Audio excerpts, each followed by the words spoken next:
22장입니다. 네.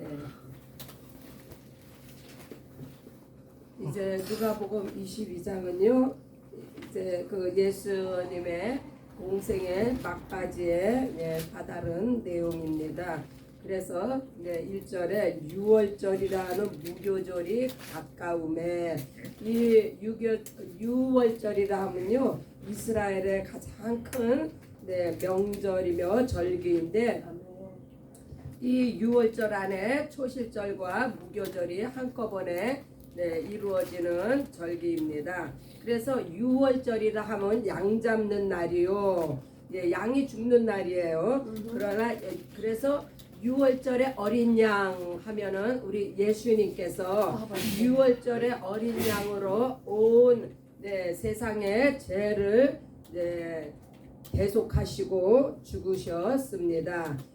또 이제 무교절인데, 이 무교절은 누룩 없는 빵을 먹는다라는 이 절기를 이스라엘 백성이, 유대인들이 지키는데, 이것을 그 홍해를 건너 그 출애굽 당시에 그 긴박한 그때에 누룩이 없는 그 빵을 들고 나왔던 거, 그 광야에서의 생활, 그 홍해를 건널 때에 그 고통, 이러한 것들을 기념하며, 누룩이 없는 빵이라고 하면요 얼마나 맛이 없겠어요. 그러나 이걸 영적으로는 그 안에 빵에 생명이 없어요. 그래서 예수님이 이제 무교절이라 하면 예수님이 무덤 속에서 장사 지내고 계시는 그 예수님이 그 십자가에서 죽으시고 장사 지내신 그것을 보여주고 있습니다. 3절에 이제 유다가 사단의 유혹에 넘어가서 이제 사단의 그 앞잡이가 되는 그것을 통해서 유다가 30냥에 이제 예수님을 팔므로 말미암아 이 대제사장과 서기관들이 예수를 죽이려고 하는 그 괴책에 이제 사탄 마귀가 유다를 통해서 그 일을 이루게 합니다. 이제 또 유월절, 그래서 이제 잡히시고 죽으시기 전에 유월절을 예비하시는 예수님, 유월절에 큰 다락방을 예비하도록 명하시는데, 이 예수님의 마지막 사역을 위해서 준비된 것이 있었죠. 나귀 새끼가 예비되었고, 또 이러한 다락방이 예비가 되었습니다. 이 다락방을 통해서 이제 최후의 만찬, 마지막 만찬이 이제 베풀어지는데, 15절에 내가 고난을 받기 전에 너희와 함께 이 유월절 먹기를 원하노라. 이렇게 말씀하시면요, 이 유월절, 이 마지막 그 유월절 먹기를 원하노라. 이 말씀은요, 유월절의 진짜 의미가 무엇인지를 가르치시고자 하는 예수님의 의도가 있으셨으며, 또한 이 마지막 만찬을 통해서 예수님은 내 잔을 받아 내 몸을 기념하라고 지금 또 말씀하십니다. 하나님 나라에서 이루기까지 유월절을 다시 먹지 아니하리라. 예수님이 이제 부활 승천하시고 나면요, 다시는 유월절을 치를 필요가 없어요. 이미 단 한 번의 죽으심으로 모든 하나님의 그 구속 사역을 이루셨기 때문에 다시는 유월절이 필요 없다는 것을, 내 피를 받아 마셔라. 포도주가 아닌 예수의 피로 말미암아 이제 유월절의 모든 그 절기의 의미가 사라졌음을 이제 말씀을 하십니다. 이것은 곧 19절에 너희를 위하여 주는 내 몸이니 나를 기념하라고. 그래서 우리가 성찬식으로 예수의 피와 살을 기념합니다. 우리가 날마다 예수의 피와 살을 아멘. 먹음으로 말미암아 네, 아멘. 우리가 새 언약 안에 들어가는데 아멘. 이 새 언약이라 하면 네, 옛 언약이 있었고 첫 아멘. 언약이 있었다는 말씀이에요. 네, 그래서 네, 새 언약은 예수의 피로 세운 언약이며 아멘. 옛 언약, 첫 언약을 바로 성취하셨다는 말씀인데 아멘. 이 그 아담과의 맺은 그 행위 언약, 그 행위 언약이 끝난 후에 모세에게 주신 그 돌판에 새겨진 10계명이 바로 네, 첫 언약입니다. 그러나 예수께서 이 모든 옛것을 성취하시고 새 언약이 되시는 예수의 피로 세운 이 피와 살을 먹고 마시면 우리에게 아멘. 어떤 일이 생겨요? 네, 영생을 가진 자는 예수의 피와 살을 먹고 마십니다.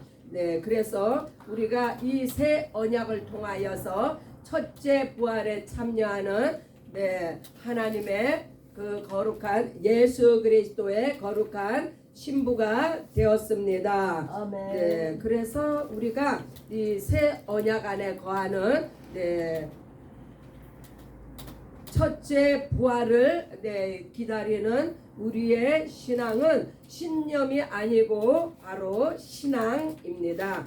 네, 22절에 보면은 이제 인자는 이미 작정된 대로 가거니와 그를 파는 사람에게는 화가 있으리로다. 이미 작정한 대로 간다. 이것은 하나님의 경륜과 하나님의 계획 가운데에 이루어진 이 구속사적인 대속의 여정을 지금 말씀하고 계십니다. 그래서 예수님은 이 대속의 은혜를 네, 희생의 네, 제물이 되시기 위해서 이제 십자가의 길을 가실 것을 이제 말씀하고 계십니다.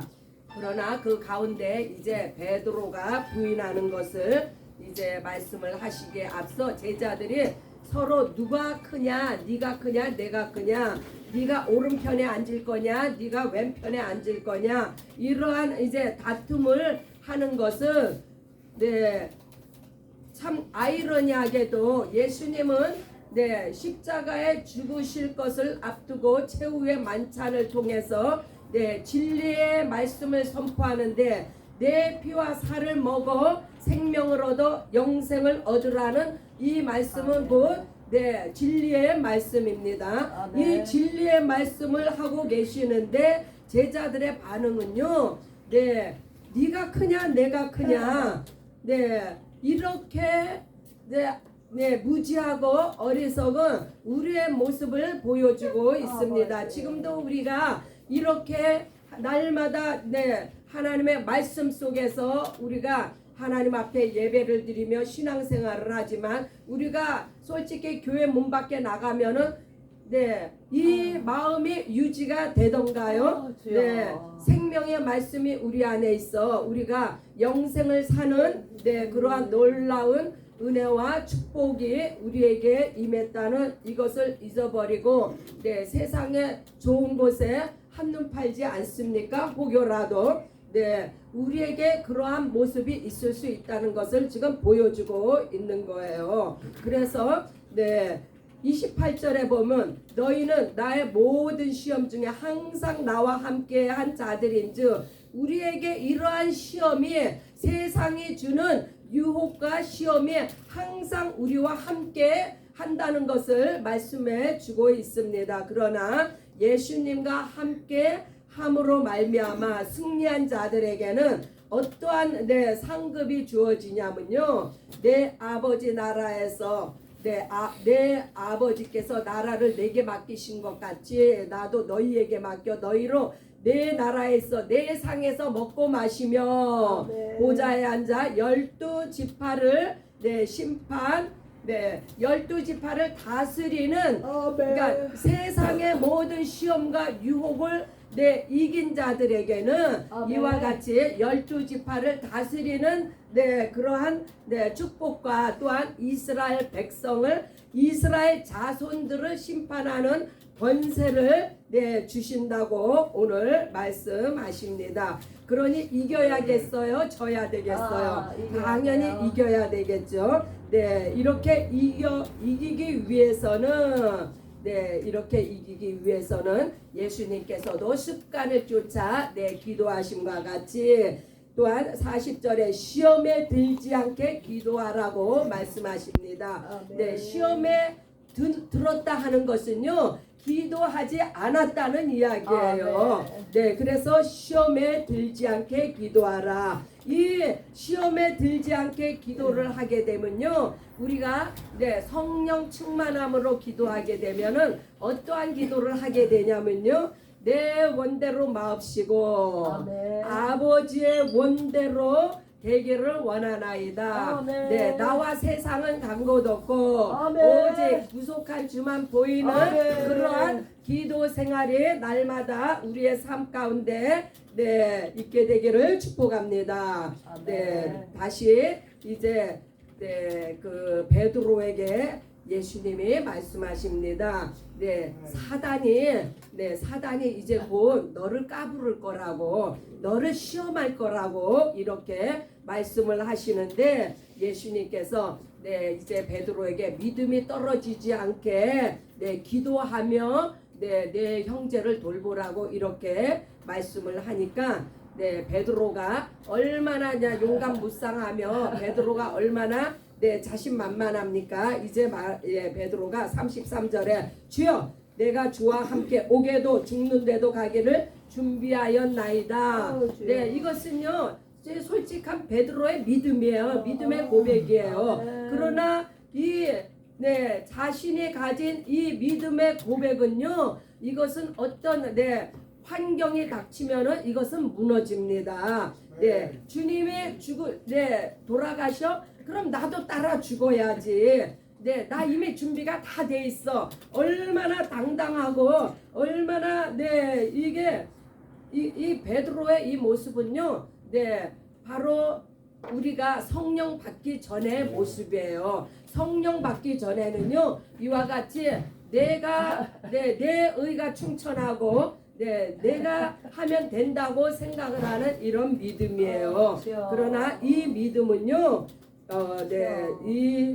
이 믿음은 바로 성령으로 거듭나지 않은 믿음, 자기 믿음이며, 이 베드로의 이 고백은요, 양심의 고백이었어요. 이때까지 우리가 선생이라고 믿고 따른 이 선생님이 죽음의 길을 간다는데, 그럼 제자로서 나도 당연히 죽어야지. 이렇게 양심의 고백이 이렇게 믿음의 그 말로 나온 것인데, 이것은 양심과 율법을 믿는 믿음 가운데서 나온 겁니다. 이것이 바로 아브라함의 믿음이며 율법 아래 있는 믿음이고, 현재는 교회에 다닌다고 믿는다고 하지만은 거듭나지 못한 믿음, 곧 돌짝밭 믿음의 고백입니다. 그래서 베드로가 이 말하고 나서 어떻게 됐어요? 3번씩이나 예수를 부인하는 그러한 일이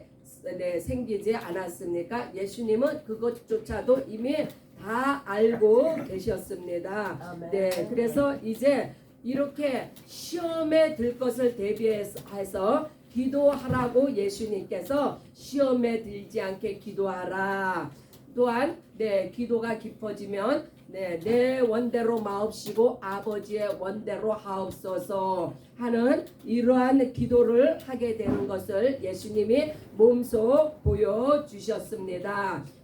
그래서 46절에 이제 예수님이 땀방울이 피가 되도록 이제 기도를 하시는데 제자들은 여적 자고 있어요.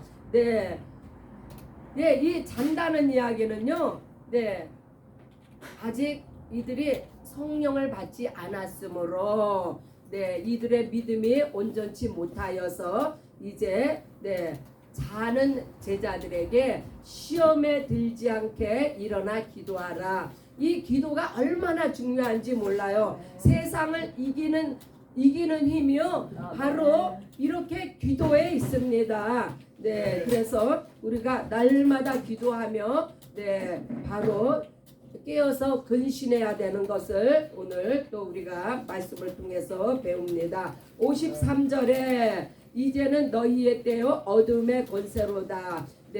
대제사장들과 로마의 군병과 장로들 이러한 자들이 이제 검과 뭉치를 가지고 예수님을 잡으러 나와왔습니다. 그러나 예수님이 이제 모든 것을 허락을 하십니다. 아버지의 때가 이르렀고 예수님께서도 이제 아버지의 계명을 지켜야 함을 아시기 때문에 이제는 너희의 때요. 너희의 때란 무슨 때를 말하는 거예요? 이 대제사장들과 로마 군병들이 뭐 때문에 나왔어요? 예수님을 잡아 죽이려고 나왔잖아요. 죽이는 자가 누구예요? 마귀 아닙니까? 그래서 지금은 마귀의 때라는 것을 말씀하십니다. 어둠의 권세다. 이 어둠의 권세는요 사망의 권세가 임했다는 말이에요. 그래서 이 사망의 권세를 이 마귀가 사망의 권세를 가지고 예수 그리스도를 십자가에 못을 박습니다. 그러나 예수님은 이 사망 권세를 깨시고 마귀를 멸하시고 이제 부활하셨습니다. 이제 또 베드로가 이제 예수님을 모른다고 부인을 하는데 54절부터 62절까지 이제 베드로가 예수님을 부인하는 장면인데요. 62절에 보니까 밖에 나가서 심히 통곡을 했다고 했어요. 이 통곡을 했다는 이 장면 하나로 말미암아 베드로의 인생이 역전이 됩니다. 이전에는요 자신이 만만해가지고 내가 무엇이든지 다 할 수 있어요. 예수님 말씀만 하시옵소서 이렇게 했던 베드로가 3번 부인하고 통곡을 하고 나서는 이제 베드로의 심령이 완전히 꺾입니다. 자기의 의가 하나도 없고 자기는 완전히 엎드러지고 이제 베드로가 성령 받고 나서 어떠한 사람이 돼요? 그 베드로가 한번 외칠 때 3,000명이 회개하는 역사가 일어나고 끝내는 베드로도 십자가에 거꾸로 못 박혀 죽는 역사가 일어나는데 이것이 바로 이 통곡함 회개 한번 함으로 말미암아 베드로가 이 통곡이 여기서요 닭이 울 때 통곡을 했다고 그랬어요. 예수님의 말씀이 생각났다고 그랬어요. 이 닭이 울었다는 거는요 상징이에요. 성령께서 베드로에게 임하심으로 말미암아 베드로가 이렇게 통회 자복하고 새로운 예수의 제자가 되었습니다. 60 이제 7절에 이제 서기관과 장로들이 예수님에게 내가 그리스도냐 내가 그렇게 물어요. 네가 그리스도냐 예수님에게. 그러나 예수님이 말씀합니다. 내가 말할지라도 너희가 믿지 않을 것이다. 왜요? 성령 받기 전에는요 예수를 주라 그리스도라 시인할 자가 없어요. 그래서 예수님이 말씀을 안 하십니다. 69절에 이제 후로는 인자가 하나님 권능의 우편에 앉아 있으리라 라고 말씀을 하시는데 십자가에 이제 죽으시고 장사 지내시고 부활하신 후에는 모든 것을 이기신 후에는 하나님의 권능의 우편에 앉아 계시는 예수님의 모습입니다. 우리가 아까 이제 그 베드로의 그 당찬 믿음의 고백을 우리가 보았잖아요. 그러나 그것은요 바로 아브라함의 믿음이며 양심과 율법에 근거한 믿음이라고 했습니다. 이들의 이 믿음은요 둘째 부활에 참여하는 믿음입니다. 그래서 예, 아브라함도 그 정도의 믿음으로 이삭을 바친 것이고 독자를 드린 것이고, 네, 그 베드로가 자기를 죽는데 내어놓겠다고, 이것도 대단한 믿음이지만 환란이 왔을 때 이 믿음을 저버리는 돌짝밭 믿음이라는 것을 우리가 볼 수가 있습니다. 오직 성령으로 믿는 믿음만이 변개치 아니하며, 그 성령으로 믿는 믿음만이 영생을 얻는 구원에 이릅니다. 영생이라 하면 곧 영생이라고 하는 것은요, 그리스도의 신부가 신부로서 예수님과 연합된 믿음입니다. 이것이 굉장히 중요해요. 구원은 받았으되 영생이 없는 구원도 있다는 것을 우리가 알아야 됩니다. 영생이 없는 구원은 곧 첫째 부활에 참여하지 못합니다. 둘째 부활에 참여하고, 영생이 없는 구원은 종의 구원이요, 영생이 없는 구원은 신부가 아닙니다. 자녀로서 신부가 된 자는 바로 영생을 얻는 구원을 얻게 됩니다. 이것이 조금 좀 어렵게 들리지만 우리는 자녀로서 신부로서 택함을 입어 영생 얻는 믿음을 받았습니다. 이와 같이 그 누가복음 22장은 이제 예수님께서 이제 십자가 그 사건을 위해서 일어난 일들을 기록한 말씀을 통해서 우리가 베드로가 어떠한 믿음을 고백했으나 어떻게 저가 돌이켰으며, 이제 그 사단이 그 마귀의 때가 이르러 사망 권세로 말미암아 예수님을 이제 붙잡았지만 예수님께서는 모든 것을 이기시고 하나님 권능의 우편에 앉아 계시다는 말씀을 끝으로 22장에 막을 내립니다. 위아 1000 미셔너리, 위아 스피리추얼 솔저. 이 시간 우리 함께 기도합니다. Let's pray together about Dallas Pastor Moody's mission, Dallas mission, and then downtown mission, and the Father's Table mission. We pray get together. 함께 기도합니다. 오래몰 끝끝